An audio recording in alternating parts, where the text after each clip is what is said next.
My appendix bursts, my parents, my brother, and even my fiancé are all too busy celebrating my sister's birthday. I'm outside the operating room, frantically calling every family member I can think of to sign the consent form, but every call is either ignored or hung up on. After hanging up on me, my fiancé, Joel Graham, texts back. Sophie, stop being dramatic. It's Yvette's 18th birthday today. Whatever it is can wait until after the party. I quietly set my phone down and sign the consent form myself. It's the 99th time they've chosen Yvette Norton, my sister, over me. This time, I choose not to care. I'll stop letting their favoritism hurt me. Instead, I'll do everything they ask of me without complaint. They'll all think I finally learned to be obedient, and they'll never realize that I'm preparing to leave them for good. I stayed in the hospital for 3 days, and for those 3 days, my phone stayed silent. I didn't receive a single call from my family. I didn't call anyone either. I didn't scroll through their Instagram feeds like I used to, trying to keep up with every little update in their lives.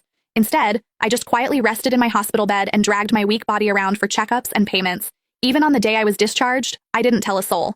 I simply packed my own things, endured the pain in my abdomen, and slowly made my way home. When I pushed the door open, the laughter inside the house abruptly stopped. Everyone was gathered in the living room. My fiancé, Joel, was sitting beside Yvette with his arm casually draped around her shoulders. The moment he saw me, he pulled his hand back and gave me an awkward smile. Soph, you're back? Where have you been these past few days? My brother, Joshua Norton, let out a cold snort. Where else would she have gone to? She just didn't want to show up to Yvette's birthday party. She always has to ruin things for her since she can't stand seeing Vivi happy. I didn't say a word. I just headed straight for my room. Joshua seemed surprised that I didn't argue with him.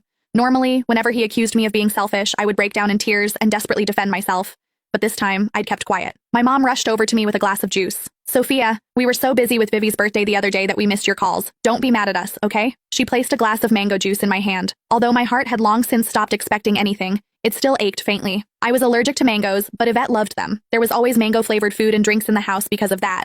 But no matter how many times I reminded them, no one ever remembered that I couldn't have mangoes. I handed the glass back to Mom and quietly stepped back. I'm not mad, I'll just go to my room. Just as I turned around, a loud noise came from the living room. Dad abruptly stood up and slammed his hand on the table. He screamed, "Why have you been walking around with that sour face ever since you came in? Your mother already apologized and even gave you your favorite drink? What's with that attitude? It looks like we've spoiled you too much." My heart twisted, and even breathing hurt. Tears blurred my vision, but I still lifted the glass from Mom's hand and drank it all in one go. I then gently set the empty glass down and wiped away my tears. I calmly looked at Dad. Yvette's the one who likes mangoes. I'm allergic to them, but it doesn't matter. I already drank it all. Can I go to my room now? Sophia, why didn't you say something earlier if you were allergic to it? Who told you to drink it? You're so stubborn. Mom panicked and quickly patted my back. Dad looked embarrassed, but he still harshly replied, "You could have just explained yourself. You've always had that unlikable attitude. You're nothing like Vivi. She knows how to communicate." Yvette's voice drifted over from the couch. "Dad, don't say that about Sophia. You'll make her sad." She sounded gentle, but the smugness in her eyes was impossible to hide. Yvette had always used my dullness to highlight her perfection. No matter what it was, she loved comparing herself to me. She would only be satisfied when she got to trample me.